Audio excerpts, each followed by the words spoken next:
Hello and welcome back to the I Like Numbers and F1 podcast. Today I will be going through the race from China. An amazing battle between the Ferraris, a new first time winner, and shock DNSs from the McLarens. So let's get straight into the race results and start with the four drivers who did not start. Alexander Albon, Gabby Bortoletto, Lando Norris, and Oscar Piastri. What? Uh, so, one of the reasons why this video is 7 weeks late is because I was home for Mother's Day for this, so I couldn't really make videos and whatever. I was home. My brother is a Lando Norris fan, so I'm up an hour before the race because if it's an early one, I'm there waiting for the hour before because I like doing stuff in hour time slots. So I'm there, everyone's getting ready. The news comes through that Lando isn't starting, and then the news comes through that Oscar won't be starting, and then my brother comes down. So yeah, that was funny. Oscar yet to do a proper Grand Prix lap, insane. And I'm just shocked at the fact that McLaren have had a double did not start before Aston Martin. Like, what? How? How does that even happen? Anyway, there were three retirements in the race. Stroll, Alonso, and Verstappen from lap 9, 32, and 45.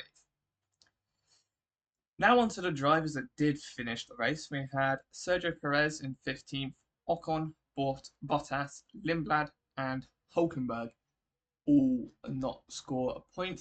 The point scorers were Colapinto with 1, Sainz with 2, Hadjar with 4, Lawson with 6, Gasly with 8, Behrman with 10, Charles Leclerc with 12, Lewis Hamilton on the podium in P3 with 15 points, George Russell coming home second for 18 points, and Kimi Antonelli P1, his first P1 for 25 points. Now, I should have talked team by team last time, but I didn't, so I'm going to do that this time around. Starting off with the reigning world champions, McLaren. How do you not start a race with both of your cars? Like, come on. Supposedly different issues between the both of them. See if they said what those issues were. That's Aston, that's Cadillac, it's Audi, it's Williams. Why are they not at the bottom?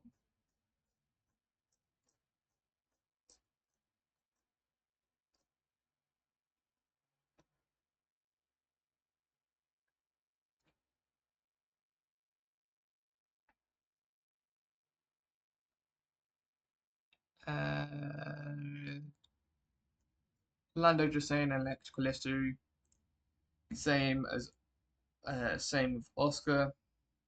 Yeah, not saying the exact issue, just saying that they found an issue, looked to be separate, and they couldn't fix either of them before the race began. They were trying to get Lando's fixed before, so they could do a pit lane start. They couldn't even get him out onto the grid, but there was no use for it. Yeah, it was no good. Couldn't get it done. And on the other side of the grid, other side of the garage, Oscar was able to make it to the grid this time around, but had to be pulled off the grid literally minutes before a formation lap and could not start. And so McLaren have fallen. Well, I say fallen. They are third in the constructors, only 1 point ahead of Haas. Wild. This is your reigning world. This is your reigning constructors world champions, guys. But on the other side of the field, Mercedes. Absolutely amazing weekend for them and Kimi Antonelli. Youngest pole sitter, not quite the youngest winner. Max has that record and will continue to have that record for till the end of time, I assume. No way the FIA will reduce the age limit. So for like safety and record sake, technically Kimi does have it, but not not actually. But yeah, the race was an interesting one to Kimi. Kimi, now I've got to talk about Mercedes as a whole, because then we can talk about the drivers individually. Yeah, good stuff from Mercedes. Obviously, still need to work on their starts, but their strategy was good. And yeah, once Russell got past, never really seemed to be. Mercedes were never really challenged for 1-2, so they took it with comfortable ease. Red Bull. My oh my oh my. Wow. How the mighty have fallen. It's going to flip flop, isn't it? One's going to be negative, one's going to be positive. The next one's negative, the next one's positive. Yeah, Red Bull, absolutely no pace in the race. Retired with Verstappen. Couldn't get anywhere with Hadjar. And yeah, they're not even head of the midfield. Like had the McLaren started, Hadjar literally would have been 10th, barely scoring points. And then not to mention like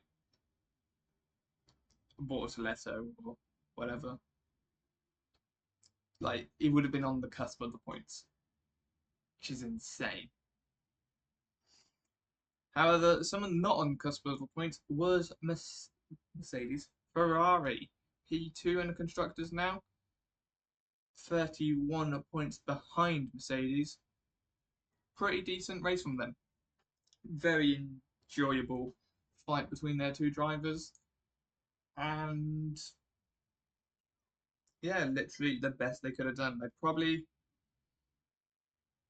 I don't think less fighting would have helped them. They kind of got scuppered by the safety car and a couple of drivers not pitting, so they couldn't hang on to Antonelli.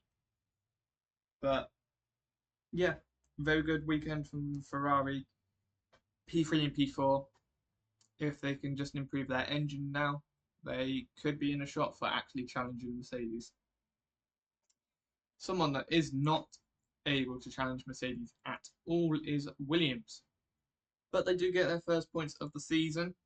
P9 in the constructors, just behind Audi on countback, with Audi having an 11th place achieved by Hulkenberg this race and Williams only getting a 12th.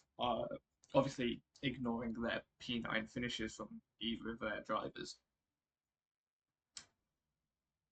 Yeah, I honestly didn't think Sainz would be able to get points this early, but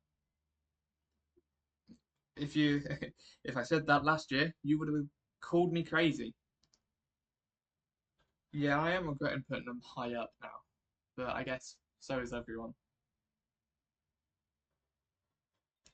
Racing Bulls. Lawson didn't quite have the best qualifying, but he managed to pull through for P7 in the race, once again scoring some good points. Lindblad, not so much, down in 12th. I don't think there were any issues with him, just a slow race from him, but a Still a good result from the team, 6th in the constructors now, behind Red Bull and Haas. Level on points with Red Bull actually. Behind only on countback, with Red Bull getting a 6th place in Australia and RB only getting a 7th. Aston Martin did not finish the race with either of their drivers once again. I say that because technically Stroll did finish the race in Australia, but not really. I believe separate issues for either of them as well. Stroll causing a safety car with his retirement. But yeah, not much to talk about from the green outfit. They just need to improve. Alonso had a good start up to P10, which is strong from them, but from lap 20 he was struggling with vibration and they're already a lap down, so they decided to retire the car. No exact word on what Stroll suffered from, but a suspected battery issue. What isn't a battery issue this year? Haas have done another amazing result, getting themselves up into P4 in the constructors with a great result from Behrman. Poor race from Ocon, crashing into Colapinto and getting himself a penalty. Very weird one. Obviously, Colapinto coming out the pit lane and Ocon trying to make a move, but a little bit too late, and yeah, was spinning into Colapinto before they even made contact. Audi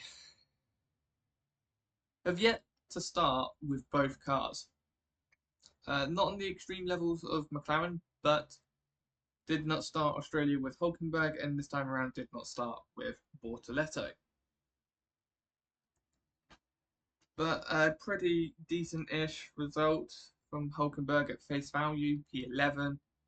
But when you take into the account of the McLaren's not starting and Red Bull not finishing with Max, it's most likely a P14, which is a little bit more of where you'd expect Audi to be compared to where they finished in Australia. Alpine scoring points with both of their drivers for the first time since 2024. And yeah,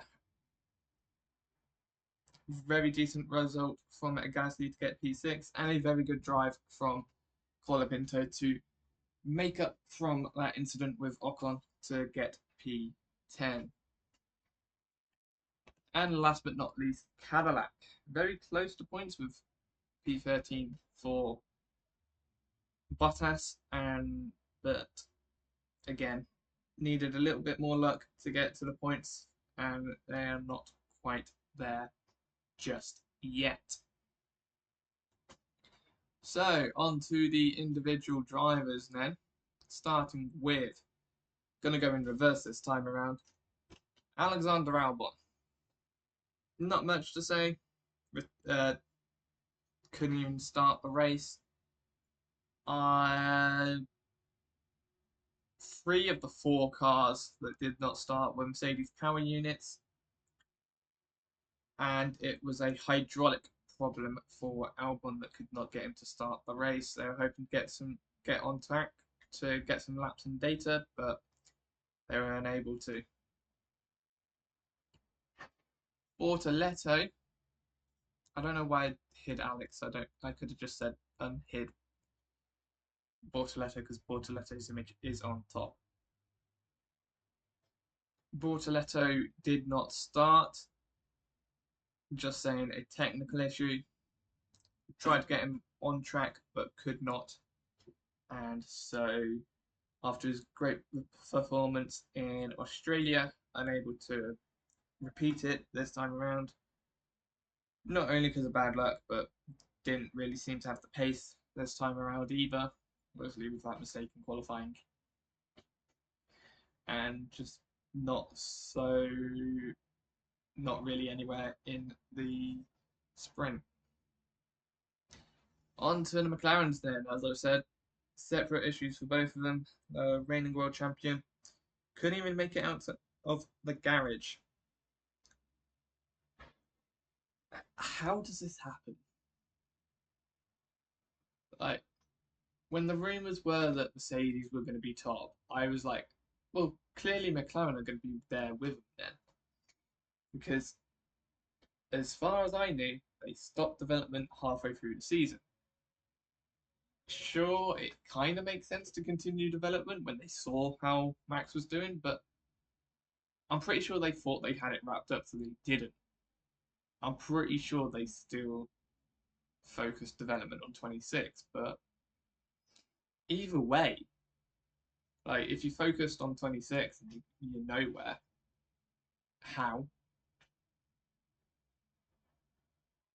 And then they threw away 26 because they almost threw away 25.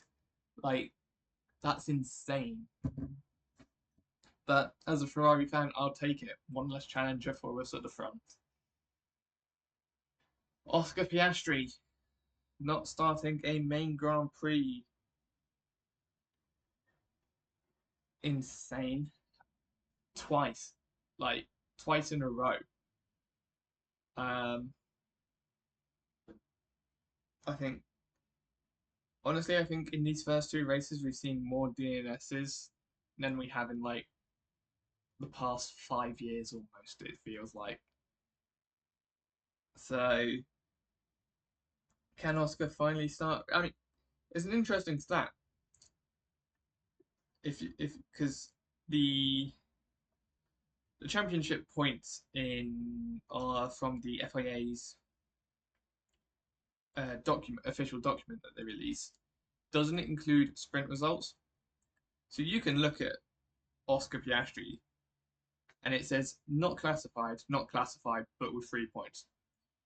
To me, that's impressive. Like you say that he's raced zero rate. You say at the beginning of the season, oh, Oscar Piastri's so good that he has 3 points without doing any races yet.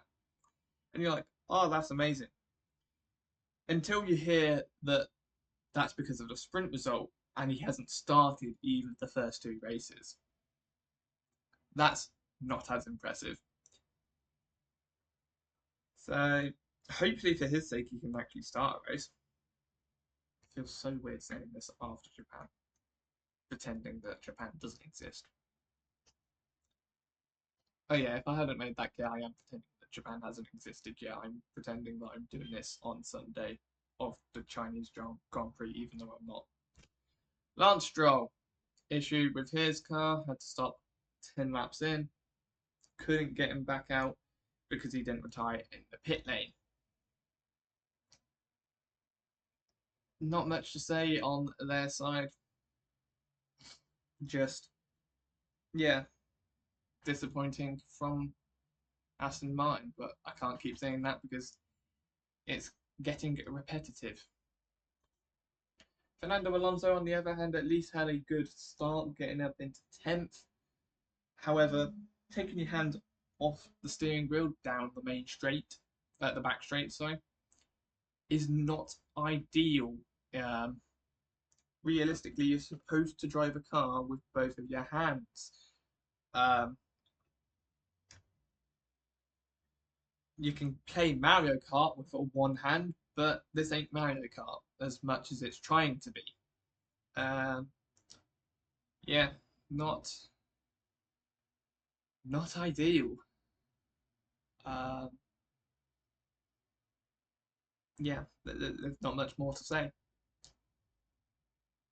Similar on Max's side. Retired 45 laps in. Car was just like, nah, I'm gonna go home. He had a decent battle with the Alpine of Gasly and getting in the mix with the Hasses and the other Alpine towards the beginning of the race after the safety car. But that's not really what you want to hear from the driver that's won 4 of the last 5 World Championships. That he's fighting in the midfield with a Haas and an Alpine. Yeah. P8 in the drivers.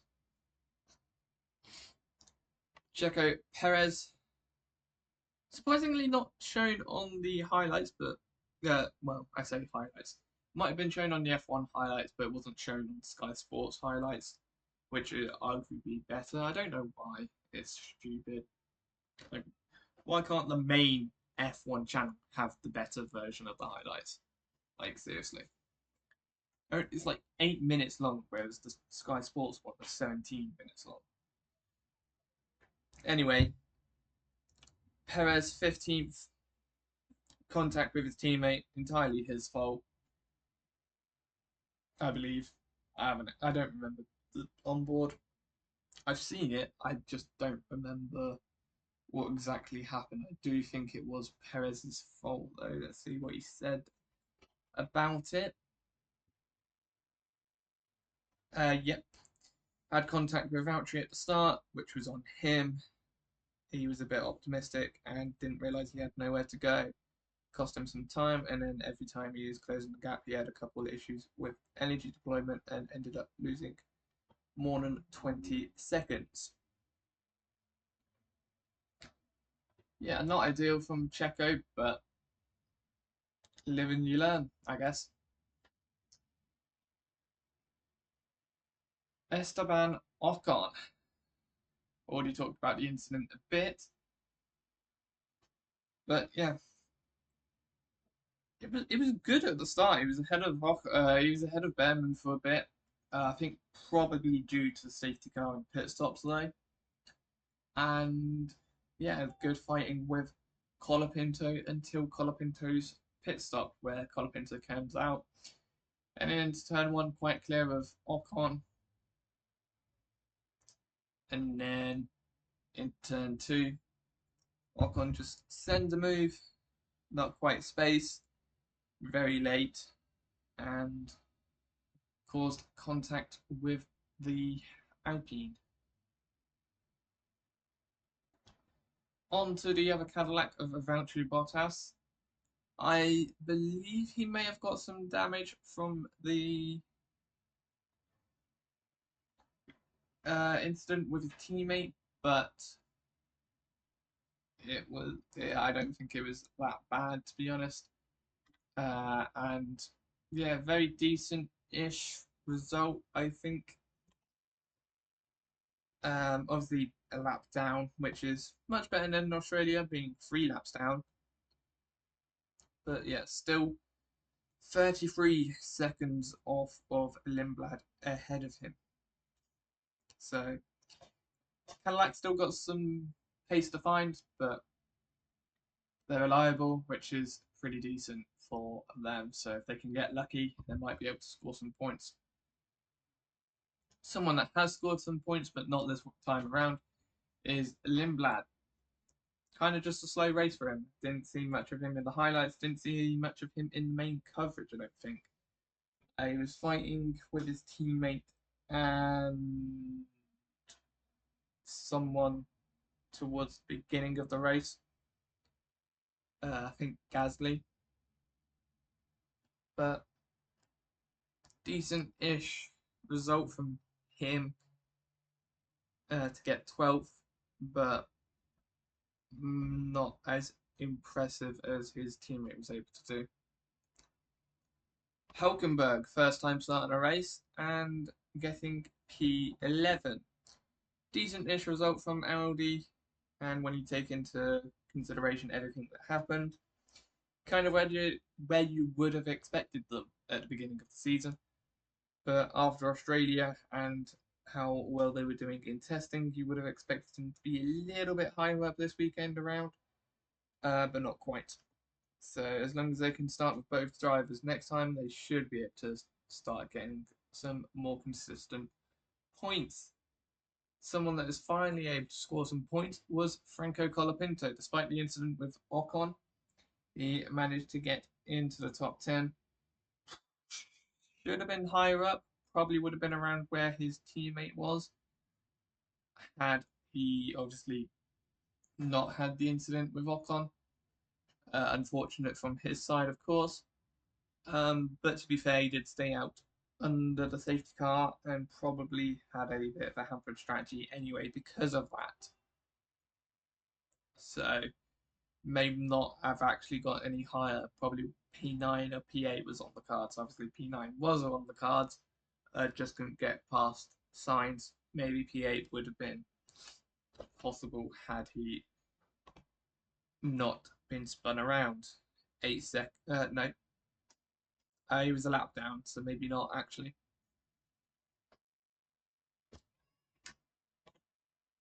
On to Carlos Sainz then, able to score points for the Williams outfit. Is an achievement that you would have expected back in 2023 or 2024. But after 2025, it's not that big of an achievement. How?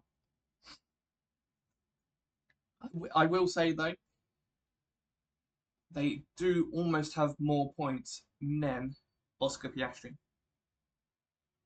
So that's something if you can be proud of. Not really though. Imagine that though. Oh, Sainz has scored almost as many points as Oscar Piastri in the first 2 rounds. You were like, oh yeah, hell yeah. Sainz is fighting for podiums once again. No. Isaac Hadjar spun at the beginning of the race, almost took out Behrman. A little bit reminiscent of Behrman's spin from practice, but this time a little bit worse as it was coming out of turn 13 and not turn 3. Then on, Hadjar was at the back of the grid and just slowly making his way through the field and only ending up 8th, last of the non-lapped cars. Not much to say from his side, just a little bit poor with the spin, but decent to get back into the points, I guess. Liam Lawson, on the other hand, a very good job from him in that RB. Kind of needs to work on qualifying, but if you can get into the point, because if you can get into the points from a poor result in qualifying, imagine what you can do with a good result in qualifying. But P7 getting 6 points plus 2 points from the sprint is not a bad weekend at all. Level on points with Verstappen actually, which you would have been very confused if someone had said that before the first couple of races, or even just last year. So, yeah. Very good job from RB, not so good a job from a Red Bull. Gasly, very good job from him to get P6. Nice battles with Verstappen and the Hasses early on in the race. Did get a warning for moving under braking against Verstappen, but I don't believe there's any penalties to come from it. So, yeah, Gasly fighting just behind best of the rest. A very good job from him so far this season. But an even more impressive job from the man that finished in front of him, Ollie Behrman. P5 in the Drivers' Championship with 17 points ahead of both McLarens and Verstappen. Looking very good from Behrman so far this season. Hopefully he can continue that form and he looks to be in very good shape to be the one to replace Hamilton when Hamilton eventually calls it quits. I will say, though, he does probably need to work on some of his mistakes. Obviously, lap 1 did overtake Hadjar a little bit off the track. Obviously, Nen can't blame him for having to avoid Hadjar out of turn 13. But a couple of mistakes, a couple of lockups. But overall, a very good drive, P5. On to the front runners then. P4 with Charles Leclerc. Very good battles with Lewis throughout the whole race. P3 was the best he could have done. Had he not had that lockup, he probably would have been P3. But a very good drive from him, but a better drive from his teammate. Lewis Hamilton getting his first podium in red. Hopefully, first of many. First of many that include a win, hopefully. I hope that Ferrari can fight for multiple wins this season and challenge Mercedes and make sure that they don't just run away with the fight this season. But so far this season, it looks like they are going to, with the Ferraris finishing 25 seconds off of Antonelli in the lead and 20 seconds behind George in second place. But a clear 30 seconds ahead of Behrman behind. Obviously, you'd expect the McLarens to fill in those spots behind, but for now, McLaren can't start a race, so you have to take it like that. P2 for George Russell, couldn't quite fight at the front with Antonelli. Obviously, got a little unlucky with the safety car with Colapinto and Ocon being between Antonelli and the other 3 cars. But once he got past the Ferraris and those midfielders, he couldn't really catch up. And yeah, obviously that issue in qualifying did cost him a little bit, but he fell behind both Ferraris at the start of the race, got back past them, fell behind them again after the safety car, got back past them, but couldn't catch up to Antonelli. And last but not least, Kimi Antonelli. Very good drive from him. No notes apart from the lockup. Yeah. As a whole, very good drive from him in the race, obviously, but not so much in the sprint, which is a little bit annoying that you have to knock a point or 2 off the sprint. But take it as a race. Very good drive. Just don't scare your team with a lockup 3 laps to go next time around. And that puts him second in the Drivers' Championship, 4 points behind Russell, 13 ahead of Leclerc. And that is it. Apart from predictions.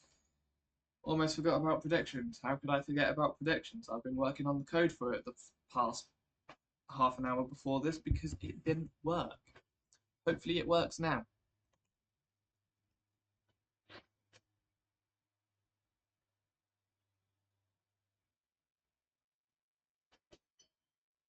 Oh, right, I have to hide everything. God damn it. Right, I'm just going to put predictions on top of everything. There we go. So, starting off, obviously, with sprint qualifying for P3. I went for Charles Leclerc, so did my brother. And the weighted random number chose Lando Norris. And it was Norris, so the weighted random number does get 2 points for that. God Damn it, I didn't actually think that would work. In P2, the weighted random number went for Fernando Alonso. Was not correct. We other two had sensible choices. Went for Kimi Antonelli. Both get 2 points.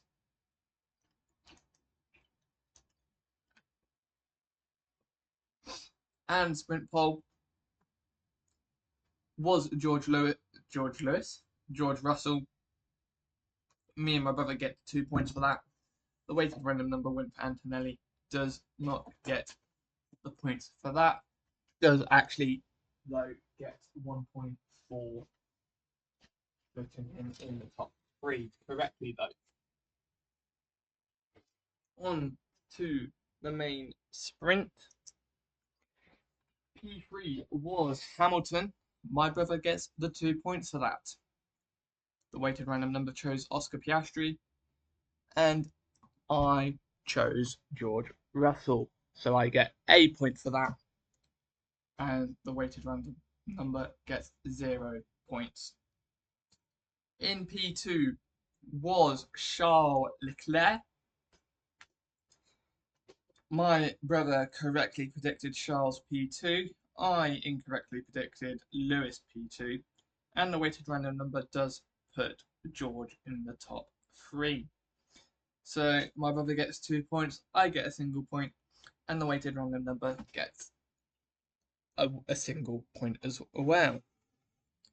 P1 for the sprint was George Russell. I incorrectly put Charles P1. My brother put Russell correctly P1, and the weighted random number incorrectly put Norris P1. So my brother comes away with a bang-on sprint prediction. I come away with 3 points instead of the maximum 6, and the weighted random number comes away with 1 point.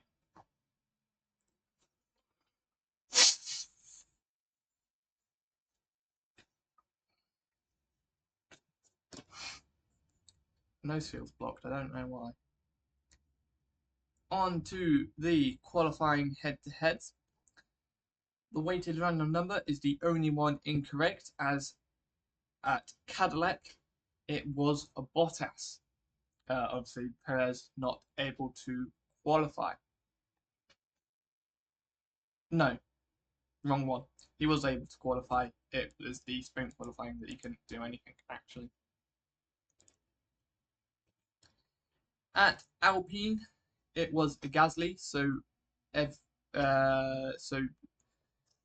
only the weighted random number does not score points. At Audi, it was Hulkenberg, not Bortoletto, so no one scores points. At Haas, it was Behrman, so only the weighted random number does not score points. At Aston Martin, it was Alonso, so it's a triple pointer. It was Lawson at RB, so only my brother scores points.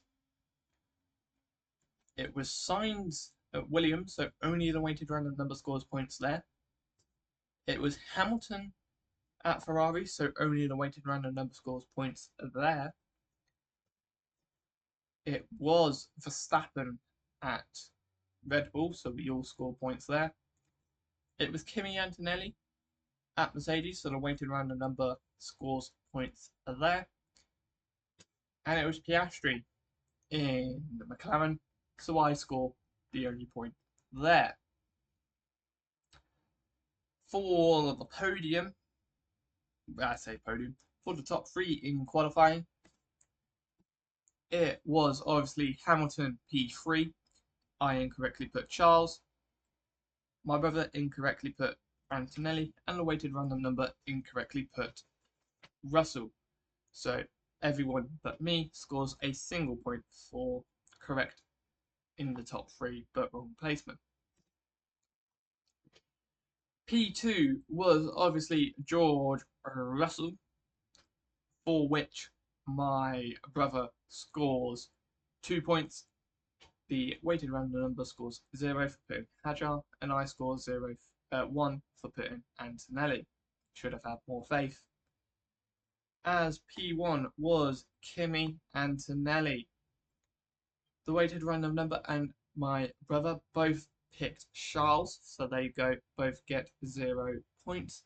Whereas I put George, so I get a singular point.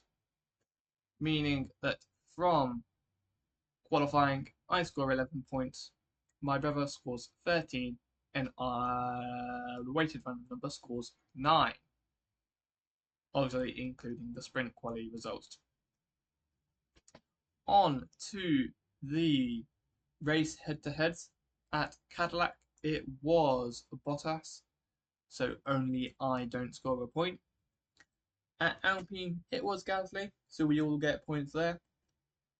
At Audi, it was Hulkenberg, obviously with Bortoletto not starting, so I score the point there. At Haas, it was Behrman, so only I scored a point there. At Aston Martin, it was Alonso, so we all score points there. At RB, it was Lawson, so only the weighted random number scores points there. It was Sainz at Williams, so only I don't score points. However, at Ferrari, it was Hamilton, so only I score points that time around. It was Hadjar at Red Bull, so no one scores points. It was Antonelli at Mercedes, so no one scores points. And McLaren, no one started, so I decided that no one can score points. Yes, Oscar is put higher up in the classification because the order is done based on qualifying order. However, they didn't actually race, unlike everyone that retired, so it doesn't count. Like you can't say race head to head is Oscar because Oscar is higher in the classification, when the only reason Oscar is higher in the classification is because of qualifying. So, and the one random prediction was pit stop time. The fastest pit stop time was a 2.29. No, the closest was the weighted random number with 2.14. I went 2.13 and my brother went 2.01. So from the race, I scored 12, my brother scores 11, and the weighted random number scores 8. Meaning from the weekend as a whole, I scored 23, my brother scores 24, and the weighted random number scores 17. Meaning that in the full championship, me and my brother are now level on 39 points, with the weighted random number trailing behind on 31. That is going to do for the... Oh, hold on. I forgot about the podium. Obviously, how could I forget about the podium? What's wrong with me? Obviously, Hamilton was P3, so only I'm correct for that, getting 2 points.